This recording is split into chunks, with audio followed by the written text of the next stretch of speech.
Дариға Бадықованың «Ыстық ұя» фильмі 1 миллиардтан астам касса жинады. Актриса парақшасында сүйінші жаңалықпен бөлісті.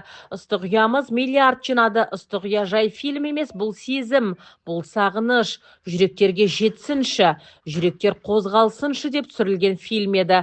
Талай суық жүректі жылытты, талай қатты жүректі жібітті. Бұдан артық жетістік жоқ.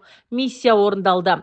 Халық өзі реклама жасаған халықтың киносы болды. Рас, сондықтан миллиард касса бұл халықтың фильміне халықтың берген бағасы деп білемін, деп жазды Дариға Бадықова. Желі қолданушылары актрисаның адал еңбек, маңдай терінің ақталғанын жазып, құттықтауын жаудырды. Құтты болсын, шынайы жүректен халықтың жүрегіне жетіп, еңбектеріңіз бағаланды. Жарайсың, Аллам берекесін берсін. Құтты болсын.